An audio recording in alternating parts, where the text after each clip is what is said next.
بسم الله الرحمن الرحيم السلام عليكم ورحمة الله تعالى وبركاته نبدا وديال كسور وادا wararka caalamka kuwa Soomaalida kuwoodu waa weyn ee Garmaal TV sana waxa kamida Siciidani oo kulmo ka wada magaalada Nairobi iyo qorshe uu kala kulmay madaxweyne Uhuru Kenyatta hadaba kulmadaasi maxay salka ku hayaan warbixin dhameystir ayaa idin soo gudbin doona lafta garan oo xildhibaan saaxiib la ah farmaajo kor istaagay kursigiisa golaha shacabka hadaba waa kan xildhibaankaasi barnaamijkan ayaad kaga baga doontaan mudabida ma lagu dhameyn karaa doorashada golaha shacabka hadaba waxyaabo suurtagali kara in lagu soo gabagabeeyo ayaan idin soo gudbin doonaa wararka kale Garmaal TV sana waxaa kamid ah maxkamadda gobolka Banaadir oo xayirtay in dib loo celiyo lacagta imaaraadka hadaba shuruudan adag maamul gobolka Banaadir ku soo rogeen amarka ra'iisul wasaare Roble ayaan idin soo gudbin doonaa intaas waa qaar kamid ah qodobada ugu doorkaroon warka Garmaal TV iminkan u diyaar garooba ayagoo dhameystiran aan ku bilaabay lafta garan ayaa xildhibaan saaxiib la ah farmaajo ka hor istaagay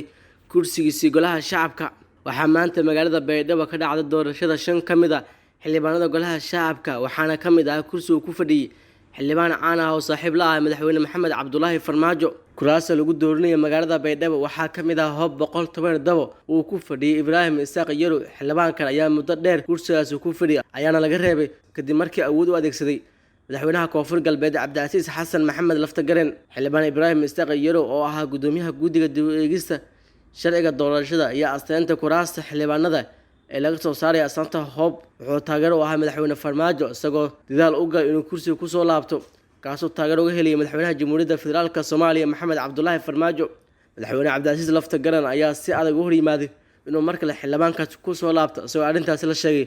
inuu ka dhacay madaxweyne Farmaajo kadibna keentay in laga xayiro kursigii hoob 110 dabo kursiga hoob 110 dabo ayaa lagu wadaa inuu ku soo baxo Cabdiqaadir Sheekh Cali oo ah wasiir ku-xigeenka ka tirsan maamulka koonfur galbeed kuraasta kale maanta lagu dooranayo magaalada Baydhabo ayaa waxaa kamid ah hoob 188 waxaana hadda ku fadhiya Aadan Ibraahim Dhayow iyadoo ay ku tartami doonaan Cabdisamed Aadan Isaaq iyo Maxamed Cabdi Maxamed sidoo kale waxaa kamid ah kuraasta lagu dooranayo magaalada Baydhabo hoob 185 waxaana ku tartami doona Maxamed Nuur Maxamed iyo Cabdiraxmaan Isaaq Maxamed kursiga kale maanta magaalada Baydhabo doorashada ka dhacaysa waxaa kamid ah hoob 175 waxaana ku tartami doona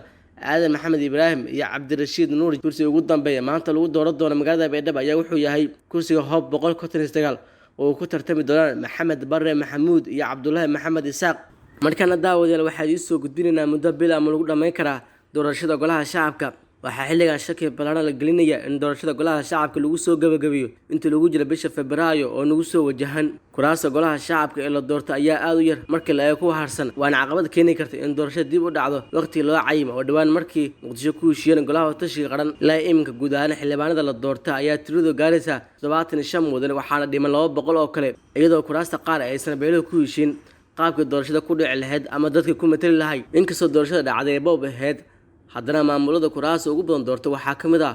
kuwa gobolada waqooyi oo doortay 24 kursi halka koonfur galbeed ay dooratay 12 mudane waxaana 15 kursi laga doortay magaalada Kismaayo Puntland ayaa ina qabatay doorashada 9 kursi halka Galmudug ay dooratay 8 kursi waxaana ilaa haatan waqtigan doorashada aan bilaabin maamulka Hirshabelle iyo beelaha Banaadir aysan wali guda galin doorashada kuraasta ay ku leeyihiin aqalka hoose ee baarlamaanka Soomaaliya caqabada kale doorashada ragaadinaysa ayaa noqon karta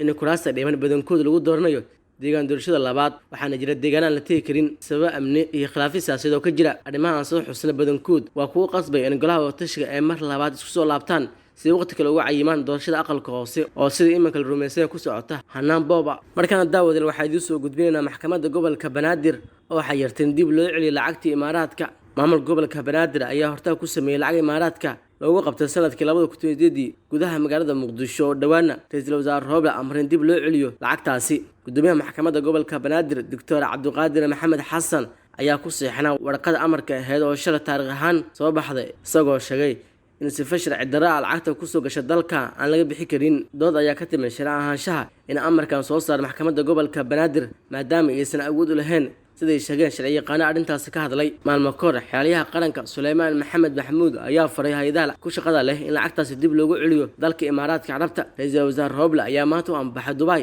taasoo lagu soo aadiyay amarka maxkamadda gobolka Banaadir ku xanibtay lacagta uu fasaxay kadib markii ra'iisul wasaare Roble uu amray in lacagtaas dib loo celiyo waxaa la rumaysan yahay in amarka gudoomiyaha maxkamadda gobolka Banaadir Dr. Cabdiqaadir Maxamed Xasan ay gadaal ka riixayaan xafiiska madaxweyne Farmaajo oo durdooray u raadinaya safarka Roble ee Imaaraad ku tagayo markana daawadayaal waxaa idiin soo gudbinaa Siciid Dani ayaa kulamo ka wada magaalada Nairobi iyo qorshe oo kula kulmay madaxweynaha Kenya Uhuru Kenyatta. madaxweynaha dowlad goboleedka Puntland ayaa shalay ka baxay magaalada Garowe ayaana gaaray magaalada Nairobi caasimadda dalka Kenya halkaas oo ka bilaabo kulamo kala duwan oo la yeelanayo mas'uuliyiin ka tirsan dalkaasi. warar la helay ayaa sheegay in madaxweynaha Puntland Saciid Cabdullaahi Dani oo kulamo la yeelan doono madaxweynaha Kenya Uhuru Kenyatta iyo xubno kale oo ka tirsan wakiilada beesha caalamka ee ku sugan magaaladaasi. madaxweynaha Puntland ayaa tilmaamay in mas'uuliyiin dowladda Kenya oo kulamada kala hadli doona arrimo kala duwan oo ku aadan doorashooyinka ka socda dalka Soomaaliya iyo qodobo kale oo qorsheysan. sidoo kale warar kale ayaa sheegay in madaxweyne Saciid Dani intuu joogo magaalada Nairobi halkaas isku arki doonaan madaxweynaha Jubbaland Axmed Maxamed Islaam Axmed Madoobe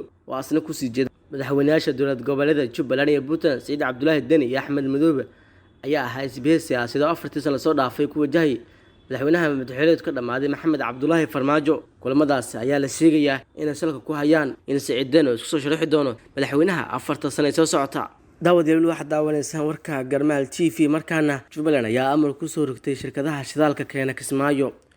wasiirka wasaaradda batroolka iyo macdanta dowlad goboleedka Jubbaland ayaa amar duligay ganacsatada shidaalka keenta magaalada Kismaayo oo xarunta ku meel gaarka maamulka Jubbaland. qoraal ka soo baxay xafiiska wasiirka batroolka Jubbaland Axmed Cabdirasaaq Maxamed oo loo wasiir maarayaha tikada Kismaayo ganacsatada ayaa waxa lagu sheegay si loo badbaadiyo caafimaadka bulshada iyo hantidooda lagana hortago khatarta ka timaada deegaanka laga bilaabo 1 bisha 2 2022 wasaaradda joojisay shidaalka lagu keeno fiistooyinka. sidoo kale qoraalka ayaa waxa lagu sheegay in shidaalka la keeno dowlad goboleedka Jubbaland uu ahaa mid waafaqsan heerka tayada loo qorsheeyay isla markaana ciidii shidaal ku keentay fiistooyin ama keentay shidaal tayadiisa hooseeso ay muutusi doonto ganaax iyo in ogolaanshaha ganacsiga shidaalka laga noqdo. gudahaan daawadayaal halkaas ayaan jeclayna kusoo gabagabeeyo warka Garmaal TV aad ka daawanayseen. nabadgelyo. assalaamu calaykum waraxmatullaahi wabarakaatuh.